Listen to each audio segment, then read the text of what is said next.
Le café sentait la cannelle et l'espresso brûlé. Un refuge d'après-midi de mardi pour ceux qui fuient la vraie vie. Melissa Hart était assise dans le box du fond, affalée exprès dans un sweat gris trop grand qui avait connu des jours meilleurs, probablement vers 2015. Ses cheveux étaient attachés en un chignon désordonné du genre qui n'a rien de tendance. Et elle avait choisi son jean le plus vieux, celui qui portait une petite tache sur le genou, souvenir d'un incident pâte qu'elle préférait oublier. Pas de maquillage, vraiment aucun maquillage. Elle consulta son téléphone pour la 3e fois en 5 minutes. Sa meilleure amie Tracy lui avait organisé ce rendez-vous arrangé et Melissa n'avait accepté que pour faire cesser les remarques incessantes. Après 3 ans de relations ratées et une demande en mariage catastrophique avec un homme qui avait vidé son compte épargne avant de disparaître, Melissa avait mis au point une stratégie infaillible. Se rendre aussi peu attirante que possible au premier rendez-vous. Si un homme ne supportait pas sa pire version, il ne méritait pas la meilleure, ou quelque chose comme ça. En réalité, elle voulait surtout survivre à l'heure suivante sans nouvelle déception. La clochette de la porte retentit et Melissa leva les yeux, s'attendant à voir un type quelconque en pantalon kaki, le genre habituel que Tracy essayait de lui coller. À la place, un homme en costume gris anthracite impeccablement taillé entra. Le genre de costume qui murmure l'argent plutôt que de le crier. Grand, cheveux noirs légèrement argentés aux tempes, il se déplaçait avec l'assurance tranquille de quelqu'un qui n'a jamais douté de sa place dans le monde. Melissa le vit balayer le café du regard, sûrement à la recherche d'une influenceuse Instagram qu'il était censé rencontrer. Leurs yeux se croisèrent. Il sourit et marcha droit vers sa table. « Melissa !» Sa voix était chaude, avec une légère rauque qui évoquait soit trop de nuit blanche, soit trop de bon whisky. « Je suis Christopher Dane. Tracy m'a dit que vous seriez dans le box du fond. » La bouche de Melissa devint sèche. Ça ne pouvait pas être ça. Tracy lui avait décrit son rencard comme un gentil collègue de bureau récemment célibataire qui aurait bien besoin d'une amie. Cet homme-là sortait tout droit de la couverture de Forbes. Elle baissa les yeux sur son sweat élimé et rêva de disparaître dans le cuir craquelé du siège. « C'est moi », réussit-elle à articuler sans se lever. « Vous pouvez vous asseoir si vous voulez, ou pas. Si vous préférez partir, je comprendrai totalement. » Le sourire de Christopher s'élargit, révélant une fossette sur la joue gauche. « Pourquoi je partirais? Je viens juste d'arriver. » Il se glissa dans le box en face d'elle avec une aisance qui la rendit encore plus nerveuse. « Je dois dire que Tracy n'a pas mentionné que vous aviez les yeux les plus expressifs que j'ai jamais vus. Ils sont remarquables. » Melissa cligna des yeux. « Vous êtes sûre d'avoir la bonne Melissa ? Melissa Hart, institutrice en CE2 à l'école Patterson Elementary, adore les podcasts de crimes réels, a une chatte nommée Agatha Christie et fait, paraît-il, les meilleurs cookies aux pépites de chocolat du département. Toujours selon Tracy. Christopher s'adossa, parfaitement détendu. C'est exactement ce qu'on m'a dit. La partie cookies m'a particulièrement intrigué. Malgré elle, Melissa sentit un petit sourire lui échapper. Tracy darle trop. Tracy est une excellente chef de projet et une très bonne juge de caractère, répondit-il. Elle travaille pour mon entreprise depuis 2 ans et j'ai appris à faire confiance à son instinct. Votre entreprise? Le cœur de Melissa coula. Évidemment, c'était le patron de Tracy. Un rencard par pitié, organisé parce que Tracy avait dû parler une fois de trop de sa vie d'ermite post-rupture au bureau. Je possède un cabinet de conseil en centre-ville. Des trucs très ennuyeux. Restructuration d'entreprise, analyse d'efficacité, ce genre de choses. Il balaya l'air d'un geste désinvolte. Je préférerais largement entendre parler d'élèves de CE2. Je les imagine bien plus divertissants que des cadres quinquagénaires obsédés par leur marge bénéficiaire. Une serveuse apparut. Christopher commanda un café noir et demanda à Melissa ce qu'elle voulait. Elle choisit un chai latte, puis le regretta aussitôt. Ça faisait tellement prétentieux. Pourquoi n'avait-elle pas simplement dit « café normal » ? « J'ai une confession à faire, dit Christopher une fois la serveuse partie. Voilà, pensa Melissa, le discours poli du « tu es sympa, mais… » J'ai demandé à Tracy de ne rien vous dire sur moi, de rester vague. Il passa une main dans ses cheveux, l'air presque gêné. J'ai eu quelques expériences avec des femmes plus intéressées par mon compte en banque que par moi. Ça devient épuisant de faire semblant de ne pas remarquer quand leurs yeux s'illuminent au mot « PDG » plutôt qu'à quelque chose que j'ai vraiment dit. Melissa l'observa attentivement. Il y avait quelque chose de sincère dans son expression, une lassitude autour des yeux qu'elle reconnaissait. Elle l'avait vue dans son propre miroir après le départ de Jérémy. Cette fatigue profonde jusqu'aux os qui vient quand les gens en qui on avait confiance vous déçoivent. Tracy ne m'a rien dit, à part que vous étiez célibataire et que vous aviez besoin d'un ami, avoua Melissa. J'ai failli annuler 3 fois. Je ne suis vraiment pas en phase rencontre en ce moment. Peut-être jamais plus. Rupture moche, vol d'identité et abandon, menu spécial. » Les mots étaient sortis plus amers qu'elle ne l'aurait voulu. « Désolé, je ne suis pas normalement aussi cynique, ni aussi mal habillé. » Elle désigna son sweat. « Full disclosure, je m'habille comme ça exprès. Ça fait 6 mois que je sabote mes propres rencarts. » Christopher éclata d'un rire franc qui fit tourner quelques têtes. « C'est génial, j'aurais dû y penser. J'ai déjà porté une fausse moustache à un dîner arrangé. Ça n'a pas marché. Elle l'a trouvé distinguée. » Mélissa ne put s'empêcher de rire. « Vous n'avez pas fait ça ?» ?»« Si, absolument. Une moustache très digne. J'avais l'air d'un gentleman victorien. C'est ce que je me disais en tout cas. » Il récupéra son café avec un hochement de tête poli à la serveuse. La relation a duré 3 semaines, jusqu'à ce qu'elle me demande si je voulais investir dans la start-up crypto de son ami. Là, j'ai su que la moustache avait échoué à sa mission. Ils parlèrent 1 heure, puis 2. Christopher posa des questions sur ses élèves. Mélissa se surprit à raconter les drames de cours de récréation et les intrigues politiques du ballon prisonnier. Il écoutait comme si c'était fascinant, plutôt que banal. Quand elle lui demanda son travail, il le décrivit avec un humour autodérisoire qui rendait le conseil en entreprise presque aventureux. « Il faut probablement que j'y aille », finit par dire Mélissa en voyant le café se préparer à fermer. « J'ai des leçons à préparer. » « Est-ce que je peux vous revoir ?» demanda Christopher, direct, ce qui l'a pris au dépourvu. « Peut-être dans un endroit où vous vous sentez libre de vous habiller comme vous voulez, même si, je dois dire, ce sweat commence à me plaire. » Mélissa hésita. Tous ses instincts lui criaient de dire non, de se protéger, de ne pas risquer une nouvelle blessure. Mais quelque chose chez Christopher était différent. Peut-être la façon dont il avait regardé ses vêtements miteux et ses cheveux en bataille en souriant comme si elle était exactement ce qu'il espérait trouver. « D'accord, dit-elle doucement, mais c'est moi qui choisis l'endroit et je paye ma part. » Marché conclu. Il se leva et lui tendit la main pour l'aider. Elle la prit, sentant la chaleur de sa paume contre la sienne. En sortant, son téléphone vibra.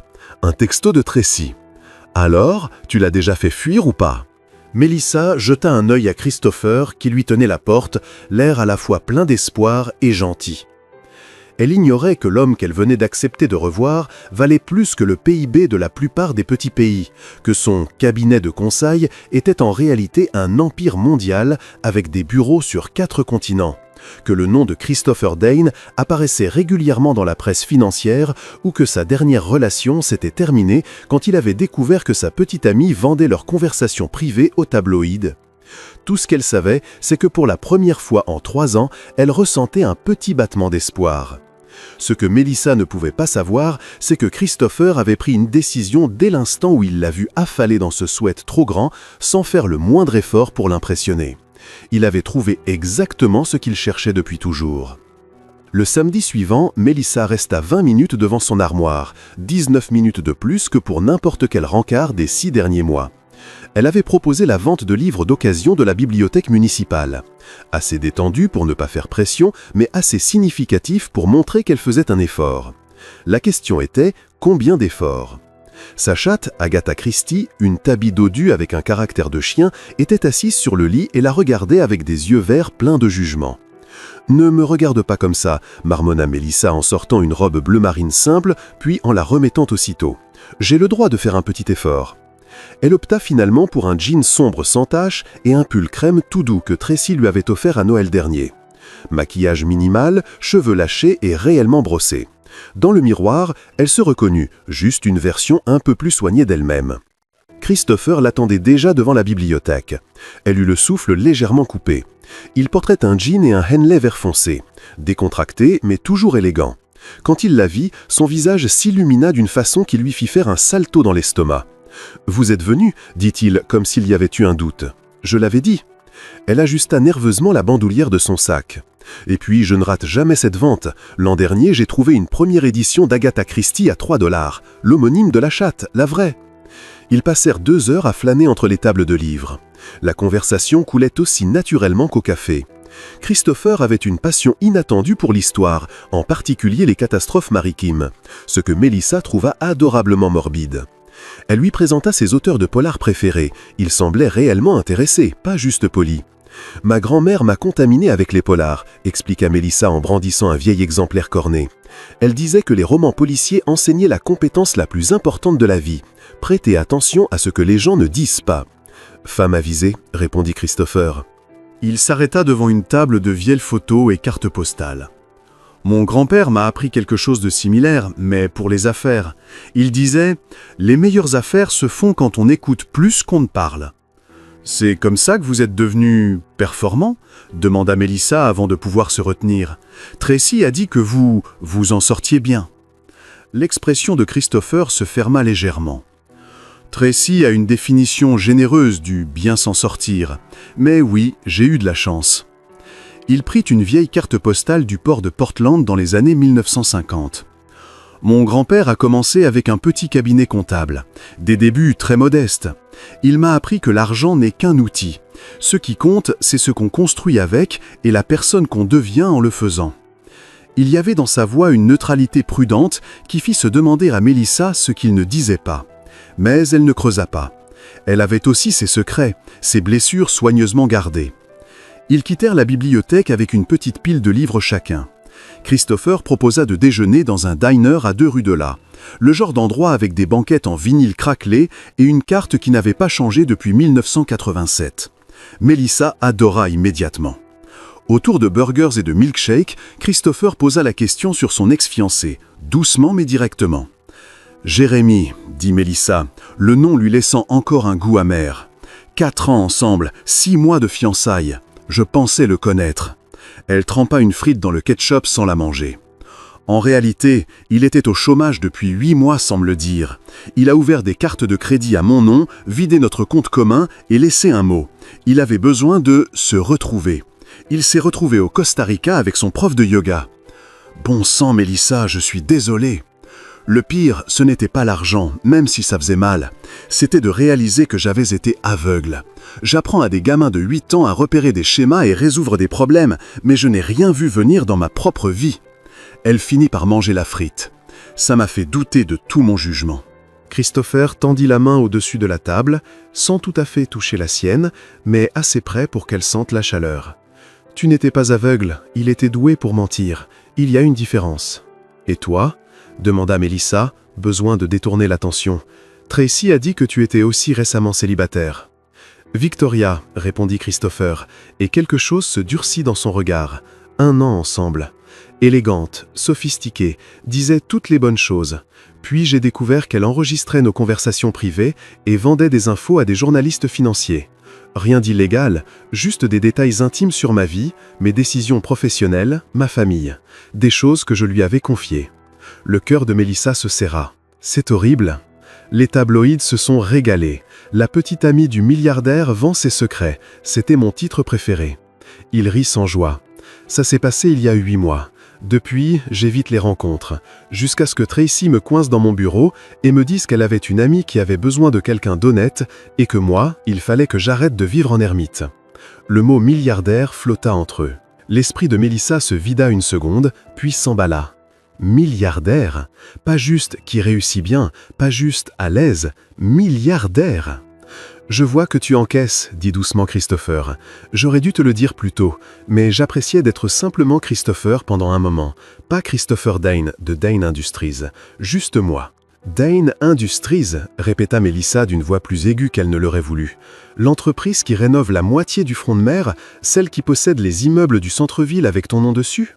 Techniquement, les immeubles n'ont pas mon nom, c'est l'entreprise, corrigea-t-il en passant une main dans ses cheveux, l'air vraiment mal à l'aise. C'est pour ça que je n'en parle jamais en premier. Tout change, les gens commencent à calculer ma valeur nette au lieu d'écouter ce que je dis. Mélissa se renfonça dans la banquette, sonnée. Tracy ne lui avait pas simplement présenté son patron. Elle lui avait présenté l'un des hommes les plus riches de la côte ouest, et Mélissa s'était pointée au premier rendez-vous dans un suite taché. « J'ai besoin d'1 minute, dit-elle en se levant brusquement. « Je ne pars pas, j'ai juste besoin de respirer. » Elle fila aux toilettes du diner, s'aspergea le visage d'eau froide et se regarda dans le miroir. C'était complètement dingue. Elle était institutrice en CE2, vivait dans un appartement 1 pièce et se sentait en folie quand elle achetait des céréales de marque.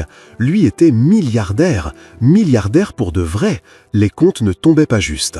Mais elle se rappela la façon dont il avait écouté ses histoires d'élèves, vraiment intéressé, la manière dont il riait de lui-même sans se prendre au sérieux, la vulnérabilité dans son regard quand il avait parlé de la trahison de Victoria. Quand elle revint, Christopher fixait son milkshake intact. « Je suis nulle à ça, dit-elle en se rasseyant. Je ne sais pas sortir avec quelqu'un qui doit sûrement avoir un jet privé. 3, en fait, répondit-il, puis il grimaça. Désolé, mauvaise blague. Mélissa, je ne veux pas que tu penses à tout ça. Je veux juste passer du temps avec quelqu'un qui me voit moi, pas mon compte en banque. On peut essayer? Je suis très mauvaise pour faire comme si les choses n'existaient pas. Je ne te demande pas de faire semblant, je te demande de me découvrir avant de décider ce que l'argent signifie. » Il avait l'air sincère, presque suppliant. « Je t'aime bien. J'aime bien que tu aies mis ton pire souhait pour essayer de me faire fuir. J'aime bien que tu sois honnête et que tu ne joues pas. J'aime bien que tu sois là à me dire que tu es nul au lieu de faire comme si ce n'était pas compliqué. » Mélissa inspira profondément. « D'accord, mais j'ai des conditions. Vas-y. On partage tout.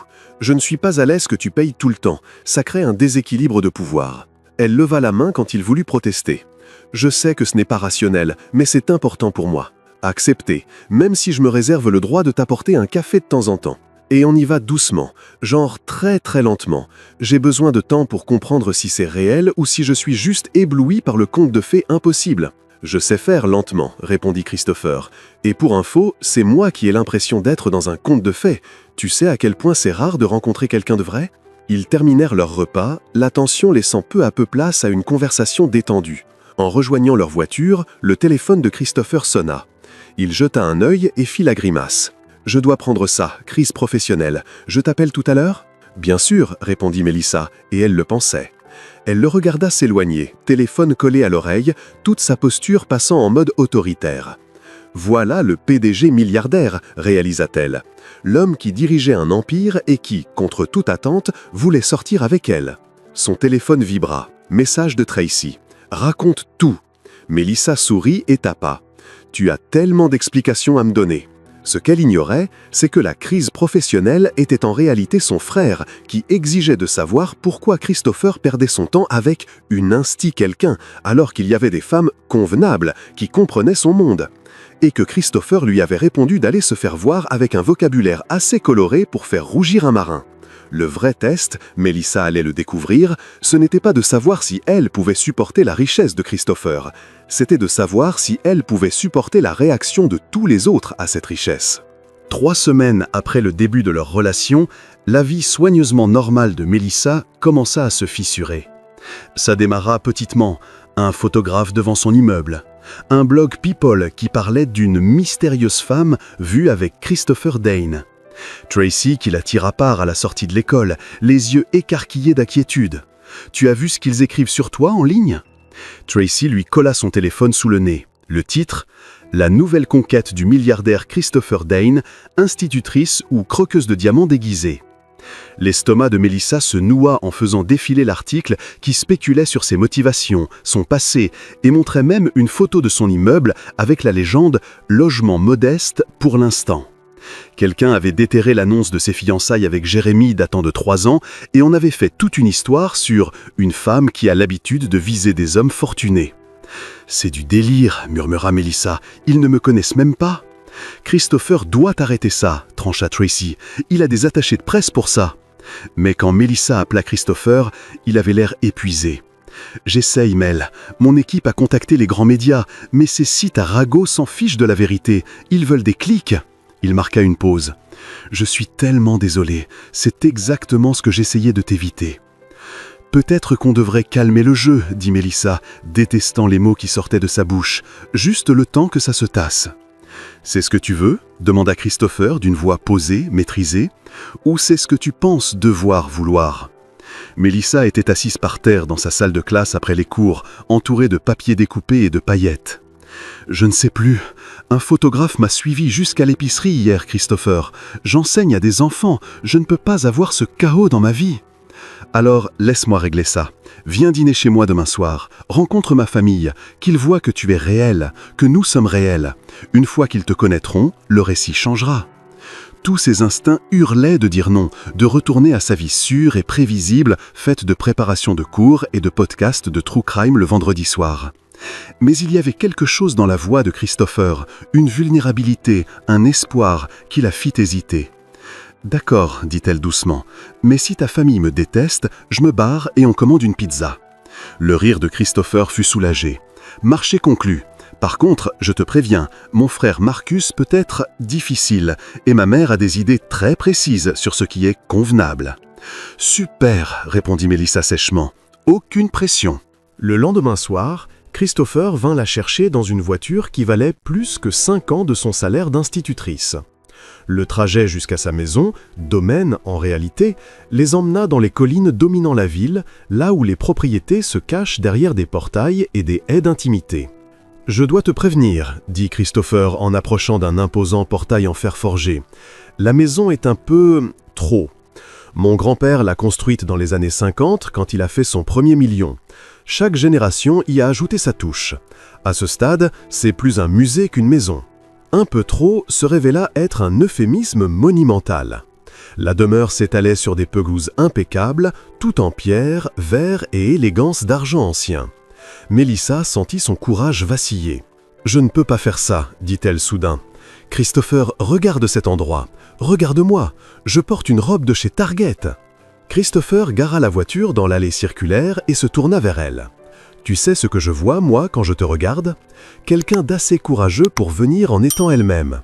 Quelqu'un qui n'a pas fait semblant, même quand ça aurait été plus facile. » Il lui prit la main. « Ma famille a de l'argent, Mélissa, c'est tout. Ça ne les rend pas meilleurs, plus sages ou plus méritants du bonheur. Au contraire, chez certains, ça a empiré les choses. » Ils furent accueillis par une gouvernante qui ne parut pas surprise de voir Mélissa, ce qui fut étrangement rassurant.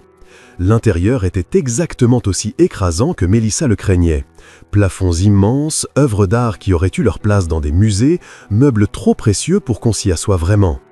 La mère de Christopher, Patricia Dane, les attendait dans ce qu'on appelait apparemment le « petit salon », une pièce plus grande que tout l'appartement de Mélissa. Élégante, comme seules le sont les femmes qui n'ont jamais eu à se soucier d'argent, cheveux argentés impeccablement coiffés, regard froidement évaluateur. « Mère, voici Mélissa Hart, dit Christopher en gardant fermement la main au creux des reins de Mélissa. Mélissa, ma mère, Patricia. Madame Dane, dit Mélissa en tendant la main, enchantée.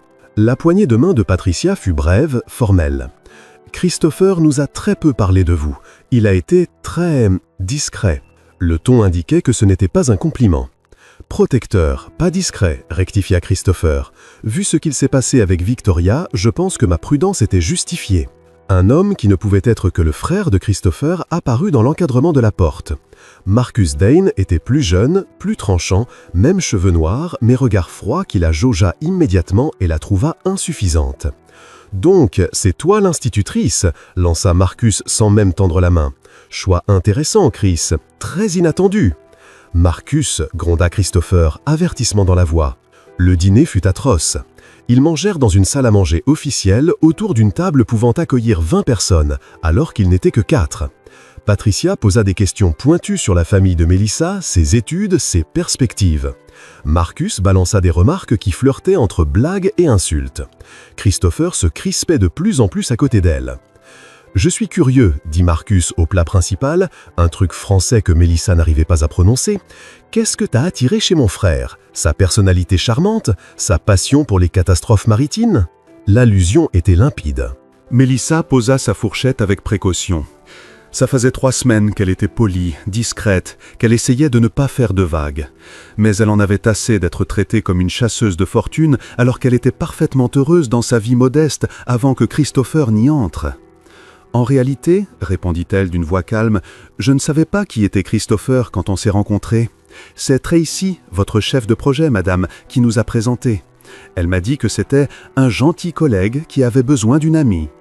Je suis venu au premier rendez-vous dans mon sweat le plus pourri, exprès pour décourager toute idée romantique, parce que j'évitais les hommes depuis que mon ex-fiancé m'a volé toutes mes économies avant de disparaître. » Silence autour de la table. « Ce qui m'a plu chez Christopher, continua Mélissa, c'est qu'il écoutait mes histoires d'élèves comme si ça comptait vraiment. Il me faisait rire. Il était gentil avec la serveuse et ne m'a jamais fait sentir bête parce que je ne connaissais rien au vin ou à l'art ou à tout ce que vous considérez sans doute comme des connaissances indispensables. » Elle regarda Marcus droit dans les yeux. Et franchement, j'attends toujours que ça devienne moins terrifiant. Mais chaque jour, il y a un nouvel article qui me traite de croqueuse de diamants, un photographe devant mon école ou quelqu'un comme vous qui sous-entend que je ne suis pas à la hauteur. Alors pardonnez-moi si je ne déborde pas de gratitude d'être soumise à un interrogatoire. » L'expression de Patricia passa à quelque chose qui ressemblait à du respect. Marcus avait l'air d'avoir pris une gifle. Christopher se retenait très fort de sourire. « Eh bien, dit Patricia après un long silence, au moins elle a du caractère. C'est déjà plus que ce qu'on peut dire des 3 dernières femmes que Christopher a ramenées. »« Ah, mère, soupira Christopher, mais il y avait du soulagement dans sa voix. « Je l'aime bien, déclara Patricia comme si cela réglait tout.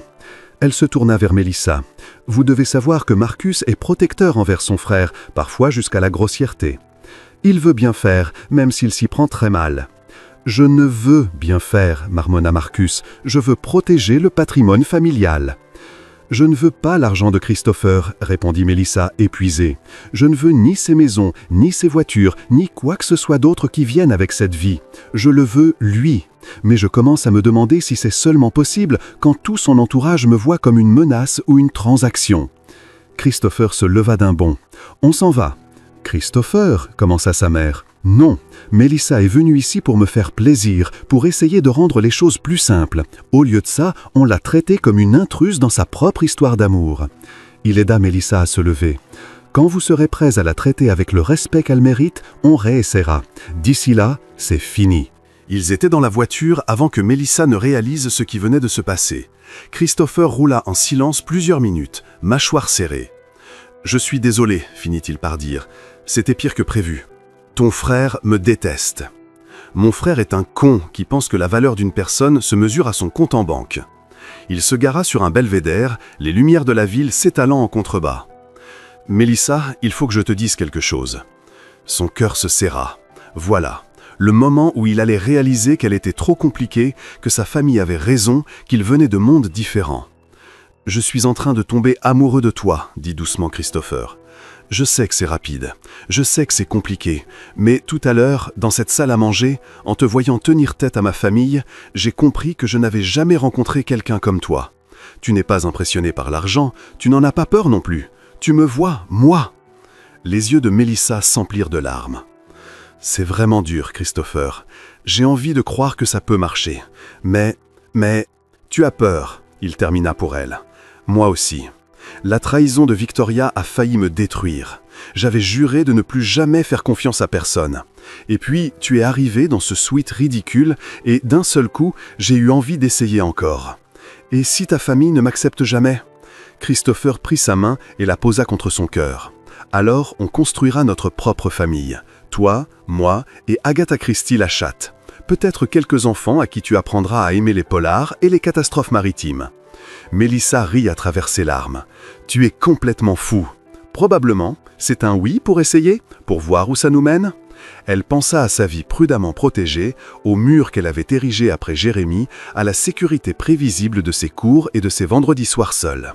Puis, elle pensa au rire de Christopher, à la façon dont il se souvenait des petits détails sur ses élèves, dont il l'avait défendu face à sa propre famille sans la moindre hésitation. « Oui, dit-elle, mais désormais, c'est moi qui paye ma pizza. » Ce qu'aucun des deux ne savait, c'est que Marcus les avait suivis. Il s'était garé à distance et les observait avec des jumelles hors de prix, non par inquiétude pour son frère, mais parce qu'il avait engagé un détective privé pour fouiller le passé de Mélissa. Et ce que ce détective venait de découvrir allait soit détruire leur histoire, soit prouver que Mélissa Hart était exactement celle qu'elle prétendait être.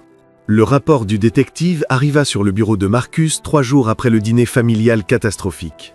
Il l'ouvrit en s'attendant à trouver la preuve d'une chasse calculée à l'héritage de son frère. Peut-être une série d'ex-riches ou des dettes qui expliqueraient son intérêt pour un milliardaire. À la place, il découvrit quelque chose qui le fit décrocher immédiatement son téléphone. « Christopher, il faut qu'on parle, » dit-il quand son frère décrocha. « C'est à propos de Mélissa. Si c'est pour l'insulter encore, écoute-moi jusqu'au bout. » Marcus inspira. « Je l'ai fait suivre. Avant que tu t'énerves, écoute. Le détective a trouvé quelque chose que tu dois savoir. » La voix de Christopher devint glaciale. « Qu'est-ce que tu as fait ?» Jeremy Walters, son ex-fiancé. Il ne s'est pas contenté de la voler. Il a ouvert 3 cartes de crédit à son nom, un prêt personnel, et il a falsifié sa signature sur des documents qui la rendent responsable de ses dettes de jeu. On parle de plus de 200 000 $. Elle rembourse depuis 3 ans. Cours d'été, soutien scolaire le week-end. Elle n'a pas pris de vraies vacances depuis qu'il est parti. Elle achète ses vêtements d'occasion et vit dans ce minuscule appartement parce que chaque dollar de trop va à réparer la catastrophe financière qu'il a laissée. Silence au bout du fil.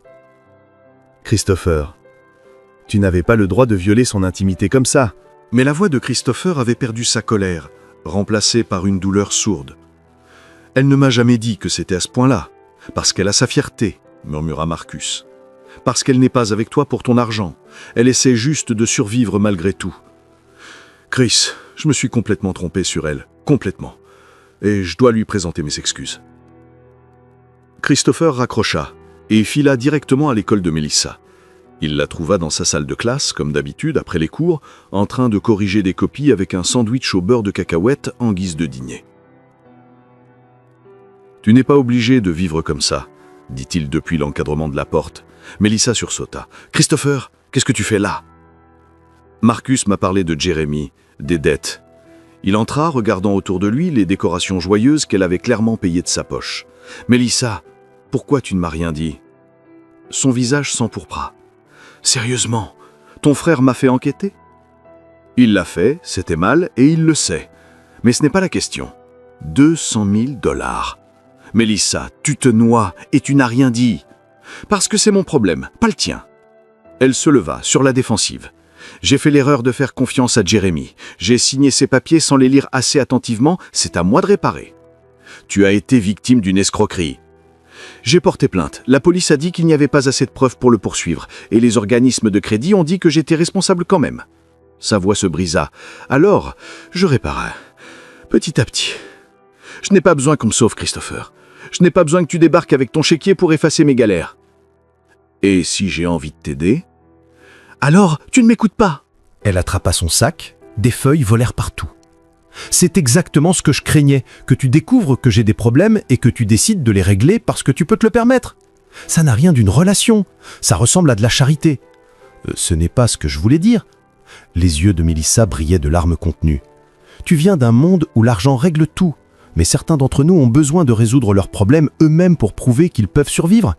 J'ai passé 3 ans à reconstruire mon crédit, mes économies, ma confiance en moi.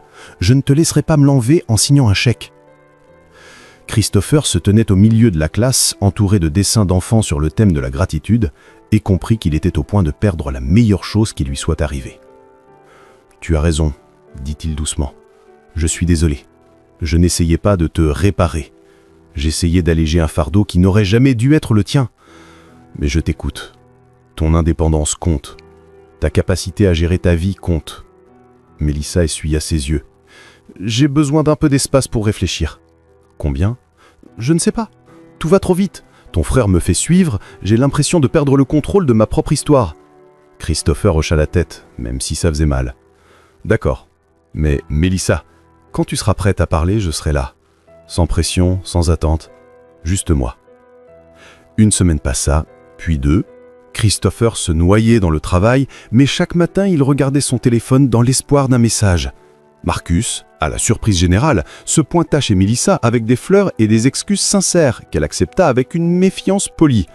Patricia l'appela directement pour l'inviter à déjeuner entre femmes qui tiennent à un même entêté. Ce fut Tracy qui finit par intervenir, coinçant Melissa à la sortie de l'école. « Tu es malheureuse ?» lança-t-elle sans détour. « Il est malheureux. Tu attends quoi ? La preuve que ça peut vraiment marcher, que je ne vais pas réveiller un jour en ayant perdu qui je suis pour essayer de rentrer dans son monde. » Tu as tenu tête à toute sa famille pendant le dîner. Tu as envoyé balader un milliardaire parce qu'il voulait t'aider. Tu es la personne la moins perdue que je connaisse. Tracy lui serre la main. La question n'est pas de savoir si tu peux entrer dans son monde. C'est de savoir s'il vaut la peine d'en construire un nouveau ensemble. Ce soir-là, Melissa roula jusqu'à la maison de Christopher, celle dont elle s'était enfuie quelques semaines plus tôt. Elle sonna, s'attendant à moitié à voir une gouvernante, et faillit éclater de rire quand ce fut Christopher lui-même qui ouvrit, en jogging et vieux t-shirt, l'air épuisé. « Melissa ?»« J'ai réfléchi, dit-elle, à nous, à ce que ça veut dire d'être ensemble quand on vient d'endroits si différents. » Le visage de Christopher resta soigneusement neutre. Et je me suis rendu compte que j'étais tellement concentré à ne pas me perdre que j'ai oublié un truc important. Tu ne m'as jamais demandé de changer. Tu m'as aimé en sweat pourri. Tu m'as défendu face à ta famille. Tu as respecté mes limites, même quand ça te faisait mal. Elle inspira.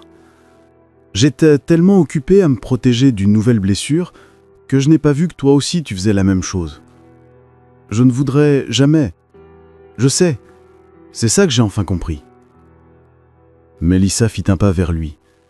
Je n'ai pas besoin que tu me sauves de mes dettes ou de mes problèmes, mais j'aurais peut-être besoin d'un partenaire, quelqu'un qui se tient à côté de moi pendant que je me sauve moi-même. L'expression de Christopher s'illumina d'un espoir brut. Je peux faire ça. Je veux faire ça. Et il faut que tu comprennes que je vais continuer à enseigner, que je vais continuer à vivre simplement parce que c'est qui je suis. Ton argent ne change pas mes valeurs. Je ne voudrais surtout pas qu'il les change. Une dernière chose, dit Mélissa. Plus d'enquête, plus d'essais de contrôler le récit ou ce que les gens pensent de nous. On vit notre vie et les autres se débrouillent avec ça. Christopher la prit dans ses bras. Mélissa ressentit quelque chose qu'elle n'avait pas ressenti depuis des années. En sécurité. Pas parce qu'il pouvait lui acheter la sécurité, mais parce qu'il voyait ses galères et l'aimait quand même. 6 mois plus tard, ils étaient fiancés. Pas avec une grande annonce publique ou une soirée mondaine, mais avec une demande discrète dans la salle de classe de Mélissa après les cours, Christopher à genoux entre les petites chaises, une bague magnifique mais sans ostentation. « Avant que tu répondes, dit-il, il faut que tu saches quelque chose. J'ai créé une fondation à ton nom. Elle aide les enseignants à rembourser des dettes frauduleuses et fournit une assistance juridique aux victimes d'escroqueries. Tu la dirigeras si tu veux. Pas de salaire, juste la satisfaction d'aider ceux qui ont vécu ce que tu as vécu. » Il sourit. « Alors, veux-tu épouser un milliardaire repenti qui apprend que les meilleures choses de la vie ne s'achètent pas ?» « Oui, répondit Mélissa en le relevant pour l'embrasser. Mais je garde mon appartement encore un peu, juste pour ne pas oublier d'où je viens. » Marché conclu, rit Christopher. Par contre, Agatha Christie emménage tout de suite. Elle a déjà pris possession de la chambre principale. Ils se marièrent 8 mois plus tard lors d'une cérémonie toute simple que les élèves de Mélissa aidèrent à décorer avec des fleurs en papier et des dessins enthousiastes, mais un peu salissants. Marcus prononça un discours étonnamment touchant sur le fait de s'être trompé et d'avoir appris l'humilité. Patricia pleura et avouait avoir jugé trop vite. Tracy revendiqua tout le mérite et fit promettre à tout le monde de prénommer leur premier enfant comme elle. Mélissa n'arrêta jamais d'enseigner, Christopher ne cessa jamais d'être riche. Mais ensemble, ils construisèrent quelque chose qu'aucun des deux n'aurait pu créer seul. Un couple fondé sur le respect mutuel, une affection sincère et l'idée révolutionnaire que l'amour n'exige pas qu'on change qui on est. Et le vendredi soir, ils commandaient toujours une pizza et écoutaient des podcasts de True Crime. Mélissa en vêtements confortables, Christopher à ses côtés, tous les deux exactement là où ils devaient être. Qu'avez-vous pensé de l'histoire ? Laissez vos avis en commentaire. Notez cette histoire de 0 à 10. Et n'oubliez pas de vous abonner et d'activer la cloche pour suivre toutes nos histoires. Vous pouvez aussi regarder d'autres histoires inspirantes en cliquant juste ici à la fin.